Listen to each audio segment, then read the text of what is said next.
Hi all, అందరూ ఎలా ఉన్నారు? చాలా రోజుల తర్వాత వీడియో పోస్ట్ చేస్తున్నా కదండి. అందరూ బాగున్నారని కోరుకుంటున్నా. చూడండి, ముక్క విరగకుండా చేప కర్రీ ఎంత మంచిగా వచ్చిందో. చాలా అంటే చాలా తక్కువ ఆయిల్తో ప్రిపేర్ చేసుకుందాం రండి. ముందుగా చేపలు నీట్గా కడుక్కోవాలి, లేదంటే చాలా కౌసు వాసన వస్తుంది. నీట్గా కడుక్కున్న చేపలలో కొద్దిగా రాక్ సాల్ట్ అయినా సరే, దొడ్డుపైన అయినా సరే, సన్నుప్పు అయినా సరే వేసుకొని మంచిగా కొద్దిసేపు నిల్వ ఉంచుకోవాలి. అప్పుడు ముక్క అనేది తొందరగా మెత్తగా కాదండి. ఈ చేపలు మా మామయ్య తీసుకొచ్చాడు. ఇక్కడ శనివారం అంగడి జరుగుతుంది. అంగడిలో లైవ్గా బతుకున్న చేపలని తీసుకొచ్చాడు. ఎక్కువ శాతం చనిపోయినవి అమ్ముతారు, అవి తీసుకోకండి. బతుకున్న చేపలని తీసుకొని కట్ చేయించుకొని వచ్చాడు. ఇలా నీట్గా ఎప్పుడు చేప ఫ్రై తింటూ ఉంటాం కదా, అట్లా కాకుండా అప్పుడప్పుడైనా సరే ఇలా కర్రీ చేసుకొని తింటే హెల్త్కి మంచిది. బాలింతలకి చేపలు ఇంకా మంచివి, ఎందుకంటే పిల్లలకు ఫీడ్ చేస్తారు కదా, మిల్క్ అట్లా మిల్క్ ప్రొడ్యూస్ చేస్తాయి.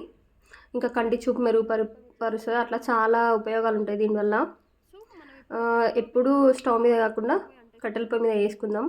మంచి మసాలా నూరుకొని, ఎందుకంటే ఇందులో నూరే మసాలాలు మనము కాల్చిన ఉల్లిగడ్డ వేసుకోవడం వల్ల చిక్క గ్రేవీ అనేది చిక్క వస్తుంది, ఇంకా మంచి టేస్ట్ వస్తుంది. దానివల్లనే మేము ఎప్పుడు కట్టెల పొయ్యి మీద చేయం, ఎప్పుడో ఒకసారి చేసాం కాబట్టి ఇట్లా 3 స్టెప్స్ ఇటుకలు పెట్టుకొని ఇట్లా పొయ్యిలాగా చేసుకొని చేస్తాం. దీనిపైన ముందుగా 4-5 ఉల్లిగడ్డలు మంటలో వేసేసి మనం మిగతా ప్రాసెస్ చేసుకోవచ్చు.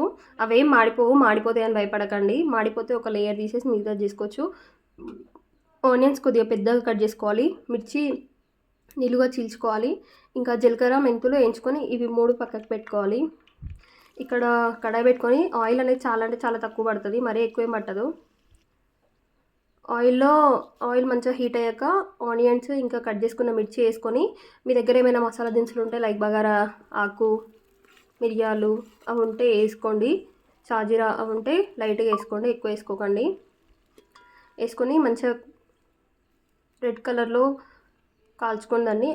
మధ్య మధ్యలో ఈ ఉల్లిగడ్డల్ని చెక్ చేసుకోండి, మరీ ఎక్కువ మాడిపోతే బొగ్గు అయిపోతాయి. ఇదిగో నేను తీసి చూపిస్తున్నా కదా, ఇట్లా బ్లాక్ అయిన లేయర్ కాడికి తీసేసేయండి. నిప్పుకల మీద మంచిగా ఉడికినట్టు మంచిగా అవుతుంది. ఇక తీసి చూపిస్తున్నా చూడండి. ఈ లేయర్ తీసేసుకోండి, పైన ఒక 1-2 లేయర్స్ తీసేసి మిగతా ఆనియన్ని తీసుకోండి. తీసేటప్పుడు కొద్దిగా జాగ్రత్త, వేడిగా ఉంటాయి కదా ఆనియన్స్. ఇది మంచి బ్రౌన్ కలర్ వచ్చే వరకు వేపుకోండి. ఇవన్నీ మంచి బ్రౌన్ కలర్ వచ్చాక అల్లం పేస్ట్ ఇంకా పసుపు వేసుకొని మళ్ళీ ఒకసారి కలుపుకోండి. ఇట్లా కలుపుకొని కొద్దిసేపు పక్కకు పెట్టుకోండి. తర్వాత మనం ఇంతకుముందు వేయించుకున్న జీలకర్ర మెంతులు ఉంటాయి కదా, అవి ఇంకా పొట్టు తీసిన ఉల్లిగడ్డలు ఉంటాయి కదా, అవి వేసుకొని మిక్సీ పట్టుకోవాలి. పక్కకి కొద్దిగా చింతపండు నానబెట్టుకోండి, మరీ ఎక్కువ నానబెట్టుకోకండి, కొద్దిగా నానబెట్టుకోండి చింతపండు. తర్వాత ఉల్లిపాయ ఇంకా జీలకర్ర మెంతులు అన్నీ బరక పేస్ట్ పట్టుకున్నాక ఇందులోకి కారం, తగినంత ఉప్పు యాడ్ చేసుకోండి. యాడ్ చేసుకున్నాక కొద్దిగా వాటర్ వేస్తూ మెత్తని పేస్ట్ లాగా చేసుకోవాలి. ఇవన్నీ మెత్త పేస్ట్ అయ్యాక మనం ఆల్రెడీ చింతపండును నానబెట్టుకొని ఉన్నాం కదా, ఆ చింతపండును కూడా వేసుకొని మళ్ళీ మంచిగా మిక్సీ పట్టుకోవాలి. మెత్త మిక్సీ పట్టుకోండి, బరక ఉండొద్దు. కొద్ది వాటర్ వేసైనా సరే మెత్త మిక్సీ పట్టుకోండి. మళ్ళీ ఒకసారి ఇంతకుముందు పోపు పెట్టుకున్నది పక్కకి పెట్టాం కదా, అది కొద్దిసేపు మళ్ళీ కొద్దిగా చల్లగా ఉంటుంది కదా, వేడి చేసుకోండి. మనం ఇందాక ప్రిపేర్ చేసిన పేస్ట్ని ఇందులో వేసి ఆయిల్ కొద్దిగా తక్కువ వేసాం కాబట్టి అడుగంటకుండా కంటిన్యూస్గా కలుపుతూ ఉండండి. ఒక 2 minutes కలిపాక మధ్య మధ్యలో కూడా కలుపుతూ ఉండండి. మనం కట్టెల పొయ్యి మీద వేస్తున్నాం కదా, సో ఎక్కువ అడుగంటే ఛాన్స్ ఉంటుంది. కలుపుతూ ఉండండి. అండ్ మీకు తగినన్ని వాటర్ యాడ్ చేసుకోండి. ఇక్కడనే ఎప్పుడైనా గుర్తుపెట్టుకోండి, చేప ముక్క మునిగేటట్టు ఉండాలి వాటర్ అనేది. అంతకంటే తక్కువ గ్రేవీ ఉంటే ముక్కలు మొత్తం చిదిమిపోతాయి కలుపుతుంటే.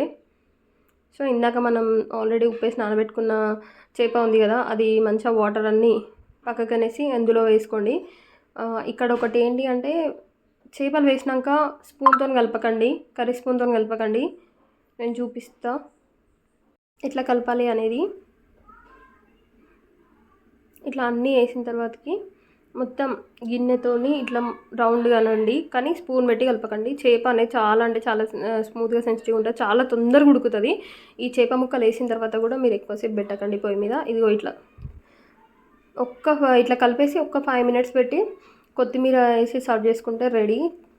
అట్లానే చెంచాతో మొత్తం కలిపిరంటే చితికి చితికిపోతాయి చేప పీసెస్ అనేవి. అందులో ఇంకా చిన్న ముళ్ళులు ఉంటాయి కాబట్టి జాగ్రత్తగా చూసుకొని తినండి. Thank you, bye.